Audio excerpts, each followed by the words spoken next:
and gentlemen, and welcome back to the show at night. Here he is, your host and your star, Josh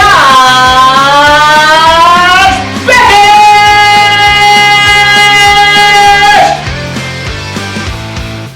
Hey everyone, welcome back for another episode of the show at night with Josh. That's me. Today's episode is going to be so fun. I'm going to be talking professional wrestling. Some of you may or may not know, I love professional wrestling. Grew up watching it as a kid, loved the spectacle of it all. The larger-than-life characters, your Hulk Hogans, your Undertakers, your Macho Mans, your Stone Cold Steve Austins, The Rock, all these guys and gals just doing their thing, going out there, putting on a great show. The pyrotechnics were going crazy, fireworks everywhere, the music, the entrances, the fans in the crowd losing their minds over every moment of it. It was spectacular. And then, as I grew up, started to appreciate the more technical side of it, the move sets that everybody could do, the storylines, the way that characters could just really grab you and bring you in and get you invested so that every moment of that match you were on the edge of your seat because who knows what's going to happen. Chef's kiss to all of it. I love it. It's so spectacular. Another thing that I started to get an appreciation for were the smaller promotions, the indie scene as they call it. This is where if you're a newcomer trying to make your way up in the business, you get done with training, you go here, you wrestle in front of 10 people, then you wrestle in front of 20 people, then you wrestle in front of 100 people, and bigger and bigger and bigger until one day maybe you just might make it. That's the beauty and the art of professional wrestling that I love so much. And today I am honored to be able to talk to somebody that has lived the experience, is currently living part of the experience. Sophie King, former local professional wrestler, now announcer for Saint Louis Anarchy, is joining us today. St. Louis is currently a hotbed for professional wrestling right now, and I love it. It's amazing. It's so great. Get out, see the shows, support everybody, buy the merch, have fun, guys. Get out there. I know you all think it's goofy, but it's so fun. Anyway, guys, just go ahead, take a look at this, have fun, enjoy it, really get an idea for what this business is all about. We'll see you in a sec. We have Sophie King on the show at night celebrity hotline. Sophie, welcome to the show. Thank you so much for joining us. And thanks so much for having me on. Yeah, absolutely. So for those who don't know and maybe aren't super into the local scene, please give us a little rundown about yourself and, you know, your whole career in the St. Louis and, I don't know, wherever else wrestling industry. That's good. So I am now a retired professional wrestler. We'll get to what I'm doing now, but I started wrestling in, was it 2017, I think? I started very much local, but on the Illinois side, because for those who don't know, in order to be an in-ring competitor in Missouri, you need to have a boxing or wrestling license. And I personally never cared to get that. So I have worked in about 10 states, and none of them are home states. I started training at the Dynamo Pro Dojo. I got some learning abroad as well under legends like Aja Kong. Super crazy, amazing experience there. Got to learn with Mercedes Martinez, cheerleader Melissa, a lot of heavy hitters in the women's wrestling scene. I also had my favorite match of my career against who is now Cora Jade on NXT. I believe she's still on NXT, right? I don't think she's got the main roster call up yet, but it's just a matter of time. She's a superstar. And shared the stage with Effie as well as Pero. Did a whole lot of that. And then I had some major health concerns crop up. I thought going into the pandemic that I was just going to have some downtime like everybody else and come back roaring. And my everything else on the inside had other plans. And so the company that I called my home in St. Louis Anarchy, took me on to their staff as a commentator. And now I have been getting out there doing commentary for St. Louis Anarchy. I've made an appearance on Glory Pro. And I'm starting to do some other shows in Illinois now, too. It's really exciting. And apparently people like to hear me talk. So hopefully this is a good time for you, too. Well, no, yeah, so far so good. And yeah, when something like that happens, I got to assume that it's a major kind of impasse when you're so dedicated to, you know, making your life be professional wrestling, and then something comes up where you can't do it anymore. To be able to stay in the business and be able to work, especially, I mean, commentating always seemed like a really fun job to me. Are you When you're commentating, are you more what's your style? Are you the heel commentator? Are you the like, oh yeah, this guy's great? Sidekick. What do you do?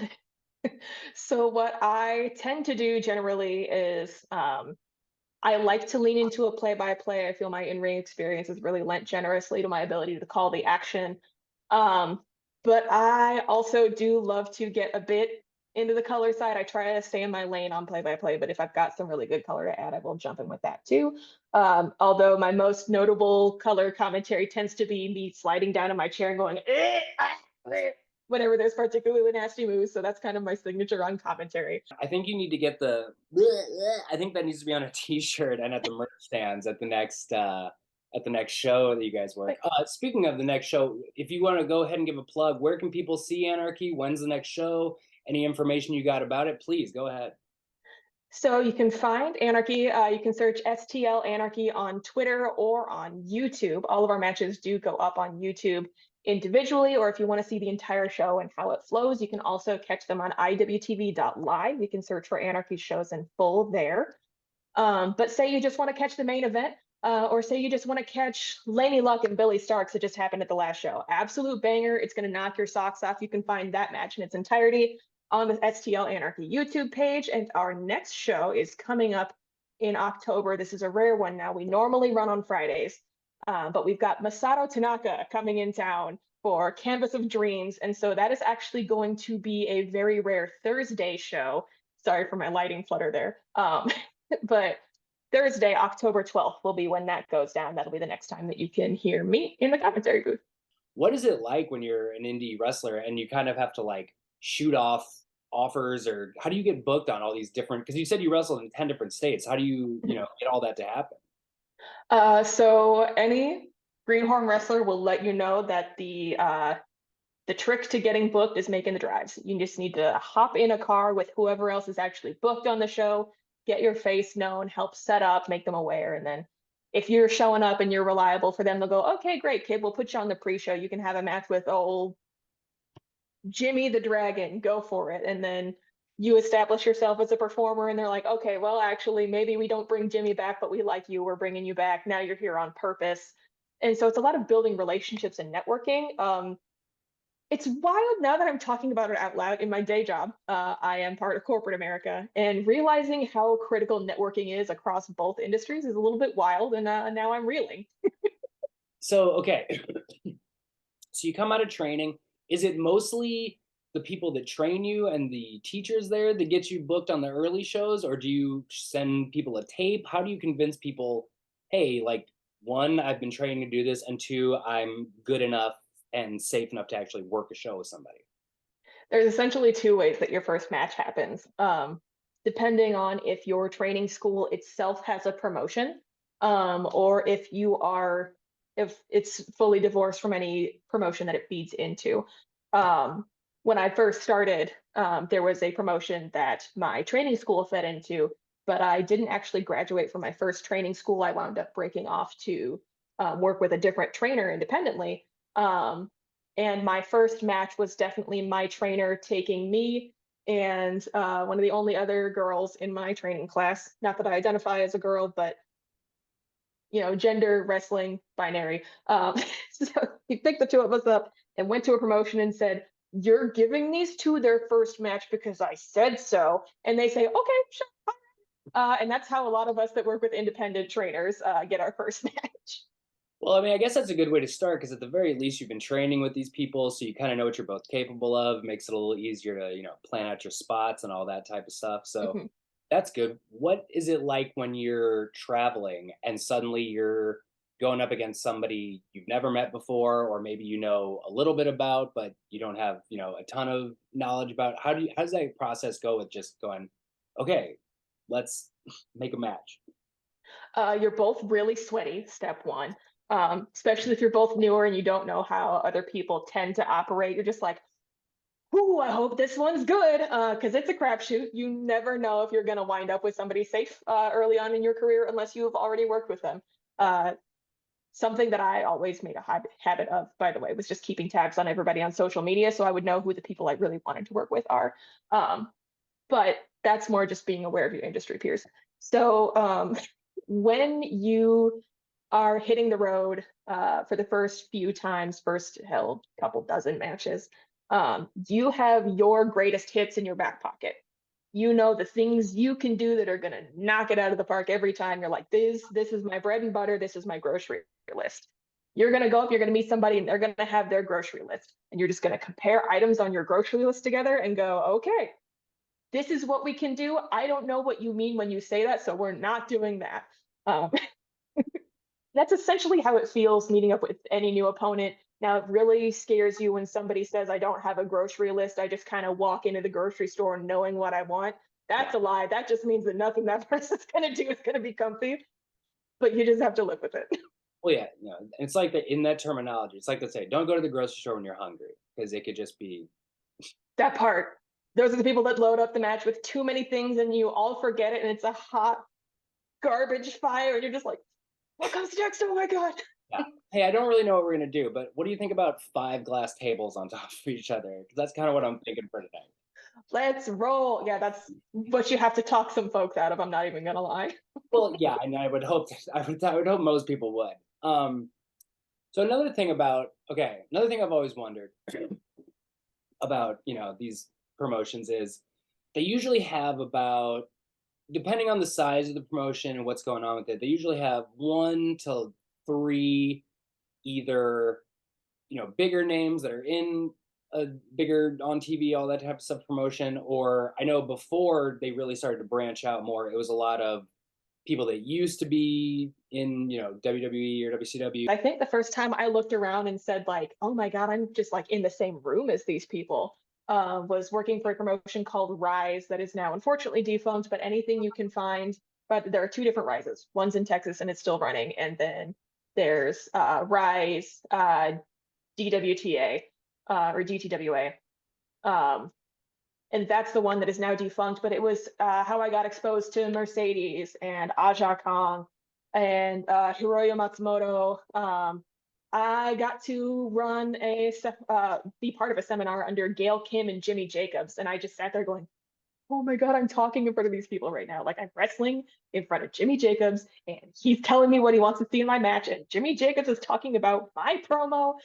That's the first time I was like well and truly starstruck and didn't know what to do with myself in a room, was working for Rise. If you can recall, just somebody that was at a show and you just were like, oh man, this is not going the way I think anybody was really expecting it to go. There was a certain former WCW, WWE women's wrestling legend who was supposed to be giving a talk at a Rise seminar. And somewhere along the way, we thought we were listening to like how to succeed in the business and what being a trailblazer is about. And somehow we landed at you will have no real friends in wrestling, and also taking bumps will leave you infertile. And also, I was sponsored by this sports nutrition company. So if you want any of these expired nutrition bars, have at. And we're like, okay, this happened. That's got to be really interesting because, like I said, I've seen some clips, and you're just kind of like, maybe you should have prepared differently, or maybe just not booked the show at all. Did you ever have somebody that was just really good to work with, and you made sure if you guys were on the same promotion that you could try to work together in some capacity? Or what was that like going through, state to state and all these different places? I still call her my wife, Valentina Loca. She is still an active wrestler and also an active person who comes through my home and sleeps on my couch some weekends. We had a couple of matches that went really well, and then we just kept moving in the same circles. And so it's a little bit of being in other promoters' ears and being like, hey, you're looking for another person like me. I've got this friend over here. We work great together. We've had great matches. Maybe you bring them in. I can get them in a car with this person. Basically, it's a lot of negotiating with the promoter, trying to make your friend sound like a really good option. Or promoters will just ask you like, hey, I want to bring in somebody else at roughly your pay rate. Who do you recommend? And so we all just sort of communicated in promoters' ears about like, hey, we work well together. We've had really good matches. So we never had like an ongoing storyline or anything, but some of my most fun matches of my entire career were with her. Well, yeah, that's I mean, it's always, I feel like that's a big thing because I've started to watch more of the local and the indie stuff, and it's just like you definitely see across different promotions and even over and over in local ones, it's just the same one. There are people that just work so well together that even though they've had multiple matches, it's just like, well, but you know, when you put them together, it's gonna just explode.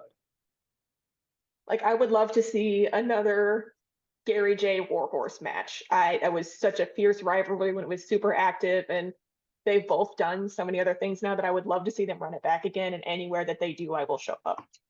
Yeah, and Warhorse is somebody that has really just like his career is taking off in this crazy way. What is it like seeing some of the people that you worked with that, you know, they were kind of, you know, you're all starting out relatively around the same time, kind of going through the same thing, and then all of a sudden to just see them, you know, do these incredible things.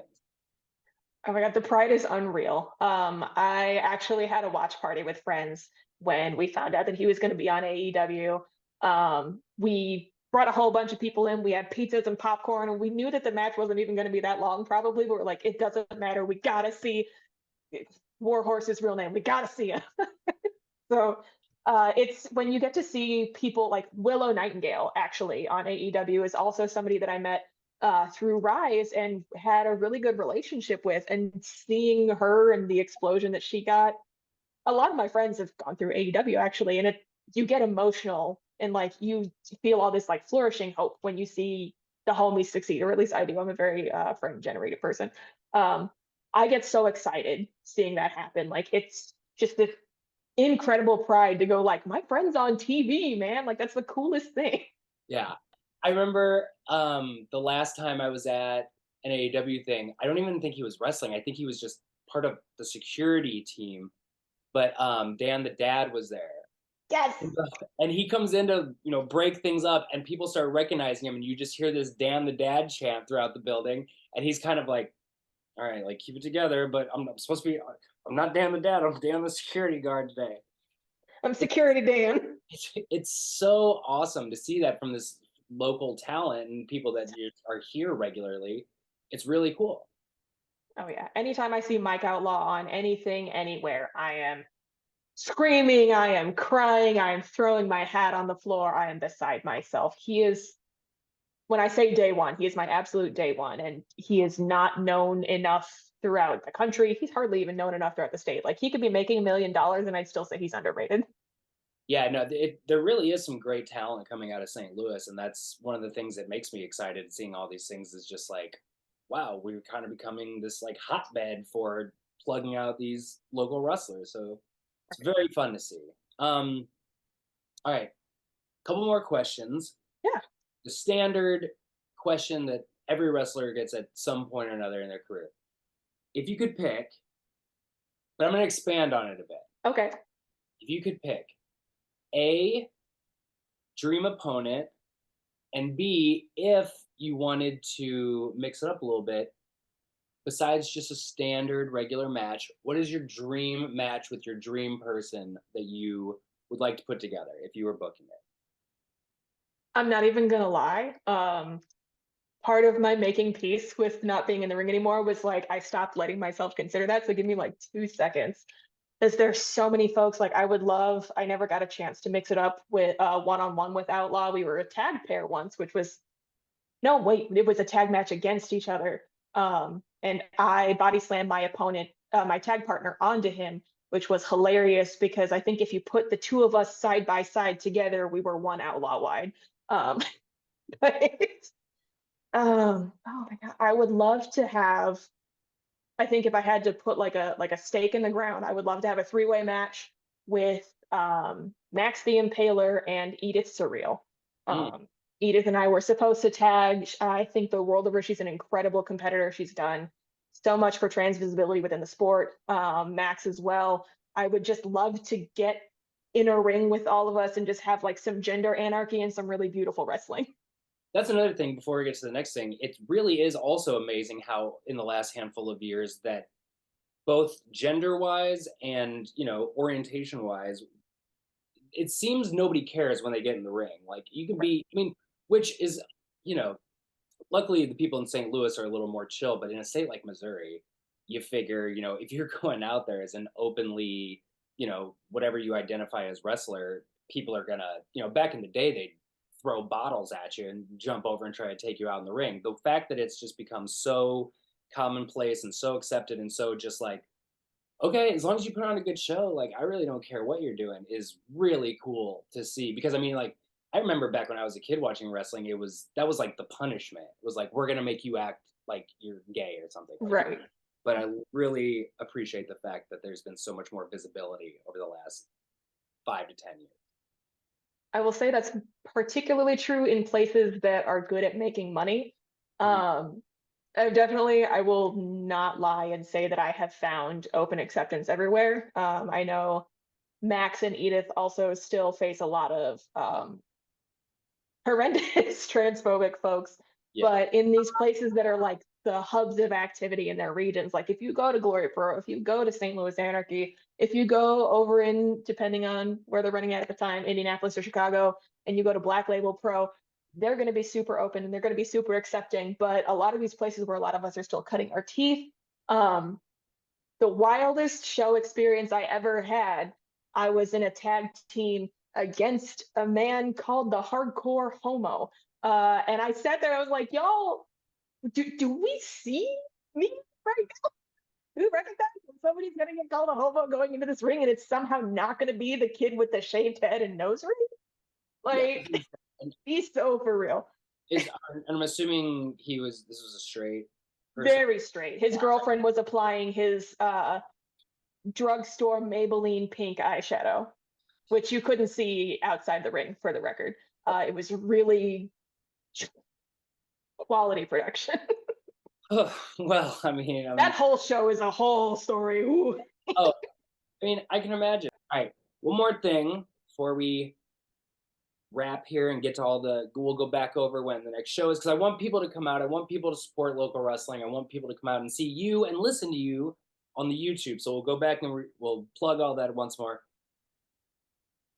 Out of all the time you were in the ring, your biggest, craziest, like, I can't believe that just happened moment in a match you were involved in. I know exactly what it is. Just like no flinch, I know exactly what it is. It has to be, again, it was in Rise, because that just exposed me to my most bonkers opportunities. Pero, gigantic mountain of a burly bear. I got power bombed out of the ring by Pero. And it was a very tall ring as well, it's worth noting. I had to get a running start to jump just to hop onto the apron of this ring. It's like sternum height for me, and then you get up in that, and then I get up on top of his shoulders. I was flying through the air. It was terrifying. It was so cool. And then I wound up having it was a tournament, and I had a second round match with Max. They speared me in half, and then I cried, and the crowd was really into it. And that was probably my biggest back-to-back combo of, I can't believe this is happening. I was like, I just got speared in half and that's all I did. And now I'm crying and getting a standing ovation. This is the best day of my wrestling career. I mean, if you're going to take a power bomb, first off, how tall is he? He is, God, he's 6'5", 6'6", stupidly tall. On top of, what's the ring, 4 feet up the actual apron? I think that one must have been 4 foot off the ground. So 4 foot plus, I was 10 feet in the air before I got launched. I mean, if you're going to go through all that, yeah, you might as well get a standing ovation out of it. It was, the whole setup of it was so cool. Coolest day I've ever been part of. Well, it sounds like a blast. And yeah, I can't even imagine how you plan for that. But I guess you just... Jimmy Jacobs asked me if I was willing to do it, and he didn't make eye contact the entire time because he didn't want to see what my reaction would be if it was no. Well, hey, I mean, looks like it worked out for everybody. Okay, once again, St. Louis Anarchy, October 12th. October 12th. It's a Thursday. The following show will be a Saturday, so you don't have to worry about using up any more of your PTO, but Thursday, October 12th is Canvas of Dreams. You can get tickets at stlanarchy.com, or you can catch the show as it streams on iwtv.live the day up. Is there socials for people to follow for them that people can go and kind of get updates when shows and all that kind of stuff are coming up? All the social medias, X, Instagram, YouTube at STL Anarchy. They use the same handle across all of them. So if you're just searching St. Louis Anarchy, you'll find them regardless. But STL Anarchy should be the actual URL for them. All right, well, there you have it, folks. October 12th. Go get your tickets now. stlanarchy.com. Pop into all the socials, follow up, see who's coming, see what's happening. Once again, Sophie, thank you so much for joining us. It was a pleasure. I had a hoot. Well, it was a hoot indeed. It was a hoot nanny, some would say. I mean, I just did. So yeah, it's true. All right, well, everybody, thank you. And yeah, we'll be back after this to wrap up the show right after these words from me, probably.